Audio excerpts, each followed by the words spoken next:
عزیز طلباء و اساتذہ کرام، السلام علیکم ورحمۃ اللہ وبرکاتہ۔ سٹیم انٹرنیشنل پبلشرز میں خوش آمدید۔ آج ہم کڈز اسلامیات برائے جماعت پنجم باب سیوم سیرت طیبہ صلی اللہ علیہ وسلم، جس کا عنوان غزوات نبوی صلی اللہ علیہ وسلم ہے۔ ڈیئر اسٹوڈنٹس، آج ہم اس سبق کی مشق کو تفصیلاً حل کریں گے۔ سبق کی مشق کو حل کرنے کے لیے آپ سب اپنی اپنی کتابیں کھولیے۔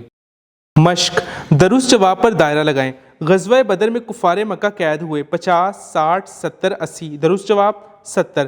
غزوہ خندق میں مشرکین کی تعداد تھی 5000، 10000، 15000، 20000۔ درست جواب 10000۔ غزوہ بدر میں اسلامی لشکر کی تعداد تھی 312، 313، 314، 315۔ درست جواب 313۔ غزوہ خندق میں خندق کھودنے کا مشورہ دیا حضرت عمر فاروق رضی اللہ تعالیٰ عنہ نے، حضرت سلمان فارسی رضی اللہ تعالیٰ عنہ نے، حضرت مصعب بن عمیر رضی اللہ تعالیٰ عنہ نے، حضرت عبد الرحمن بن عوف رضی اللہ تعالیٰ عنہ نے۔ درست جواب حضرت سلمان فارسی رضی اللہ تعالیٰ عنہ نے۔ غزوہ احد میں کفار مکہ کی تعداد تھی 2000، 3000، 4000، 5000۔ درست جواب 3000۔ درست الفاظ کا انتخاب کر کے خالی جگہ پر کریں۔ سریہ کا لفظی معنی خالی جگہ ہے۔ درست جواب فوج کا چھوٹا دستہ۔ غزوہ احد میں صحابہ کرام رضی اللہ تعالیٰ عنہ کی تعداد صرف خالی جگہ تھی۔ درست جواب 700۔ غزوہ بدر میں خالی جگہ صحابہ کرام شہید ہوئے۔ درست جواب 14۔ غزوہ خندق خالی جگہ میں ہوا۔ درست جواب 5 ہجری۔ نبی کریم خاتم النبیین صلی اللہ علیہ وسلم نے خالی جگہ کے ساتھ 50 تیر اندازوں کا ایک دستہ مقرر کیا۔ درست جواب حضرت جبیر رضی اللہ تعالیٰ عنہ۔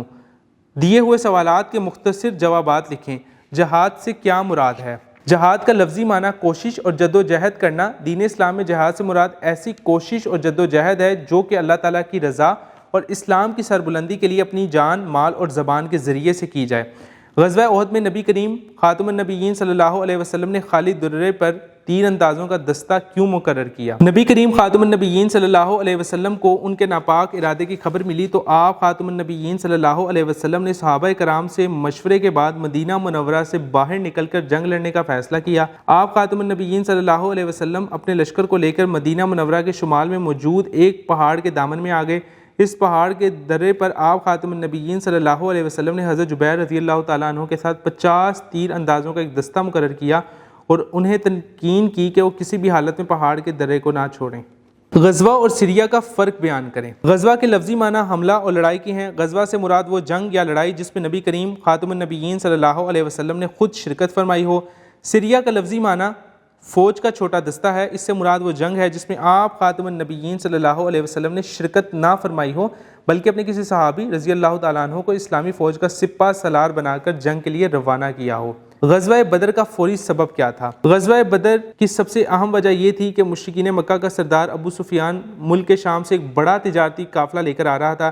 اس قافلے میں مکہ مکرمہ کے تمام بڑے سرداروں کا تجارتی مال تھا۔ ابو سفیان کو خطرہ لاحق ہو گیا کہ کہیں مسلمان اس تجارتی قافلے کو نقصان نہ پہنچا دیں، چنانچہ اس نے ابو جہل کو پیغام دیا کہ اس کی مدد کو پہنچے۔ نبی کریم خاتم النبیین صلی اللہ علیہ وسلم نے مدینہ منورہ کے گرد خندق کھودنے کا فیصلہ کیوں کیا؟ آپ خاتم النبیین صلی اللہ علیہ وسلم نے صحابہ کرام رضی اللہ تعالیٰ عنہم کو بلا کر مشورہ کیا، پھر حضرت سلمان فارسی رضی اللہ تعالیٰ عنہ کے مشورے پر عمل کرتے ہوئے مدینہ منورہ کے گرد خندق کھودنے کا فیصلہ کیا تاکہ کفار کے حملے سے بچا جا سکے۔ دیے ہوئے سوالات کے تفصیلی جوابات لکھیں۔ غزوہ بدر کے واقعات تفصیلاً لکھیں۔ غزوہ بدر حق و باطل کے درمیان ہونے والا پہلا معرکہ ہے۔ یہ غزوہ بدر کے مقام پر 17 رمضان المبارک 2 ہجری کو مسلمانوں اور کفار مکہ کے درمیان ہوا۔ غزوہ بدر کی سب سے اہم وجہ یہ تھی کہ مشرکین مکہ کا سردار ابو سفیان ملک شام سے ایک بڑا تجارتی قافلہ لے کر آ رہا تھا۔ اس قافلے میں مکہ مکرمہ کے تمام بڑے سرداروں کا تجارتی مال تھا۔ ابو سفیان کو خطرہ لاحق ہو گیا کہ کہیں مسلمان اس تجارتی قافلے کو نقصان نہ پہنچا دیں، چنانچہ اس نے ابو جہل کو پیغام دیا کہ اس کی مدد کو پہنچے۔ ابو جہل بڑا لشکر لے کے ابو سفیان کی مدد کے لیے نکلا۔ اس دوران میں ابو سفیان صحیح سلامت مکہ مکرمہ پہنچ گیا۔ کفار مکہ نے واپسی کا ارادہ کیا لیکن ابو جہل نے کہا کہ اب مسلمانوں کا خاتمہ کر کے ہی واپس جائیں گے۔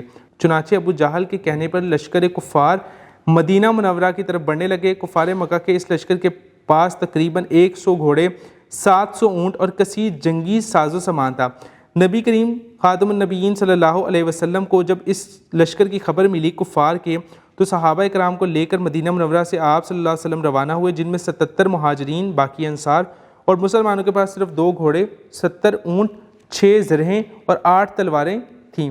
اور نبی کریم صلی اللہ علیہ وسلم نے صحابہ کرام سے مشورے کے بعد کفار مکہ کا مقابلہ کرنے کے لیے پیش قدمی جاری رہی اور بدر کے مقام پر جا کے رک گئے، اور اس رات اللہ تعالیٰ نے موسلا دھار بارش برسائی جس سے مشرکین مکہ کی پیش قدمی رک گئی اور مسلمانوں کے حوصلے بلند ہو گئے۔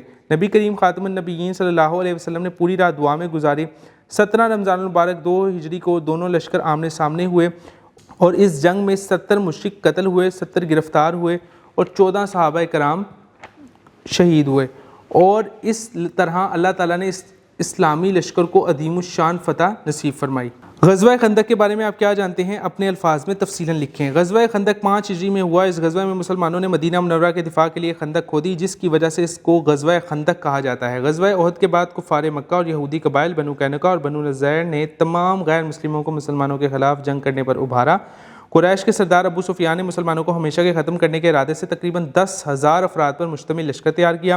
نبی کریم خاتم النبیین صلی اللہ علیہ وسلم کو ان کی روانگی کی خبر پہنچ گئی۔ آپ خاتم النبیین صلی اللہ علیہ وسلم نے صحابہ کرام کو بلا کر مشورہ کیا، پھر حضرت سلمان فارسی رضی اللہ تعالیٰ عنہ کے مشورے پر عمل کرتے ہوئے مدینہ منورہ کے گرد خندق کھودنے کا فیصلہ کیا تاکہ کفار کے حملے سے بچا جا سکے، اور اس میں آپ صلی اللہ علیہ وسلم نے خود بھی خندق کھودی اور تقریباً 3,000 مسلمانوں کا لشکر جو تھا وہ ترتیب دیا، اور کئی دن تک جو کفار تھے وہ اس انتظار میں بیٹھے رہے اور عبور کرنے کی کوشش کرتے رہے، اور ایک رات اللہ تعالیٰ نے تیز آندھی چلائی جس سے ان کے خیمے الٹ گئے اور ساز و سامان ان کا بکھر گیا، جس کے جیسے بڑے پریشان ہوئے اور ان کو اپنی جگہ چھوڑنی پڑی۔ اس طرح اللہ تعالیٰ نے نبی کریم خاتم النبیین صلی اللہ علیہ وسلم کو فتح سے نوازا۔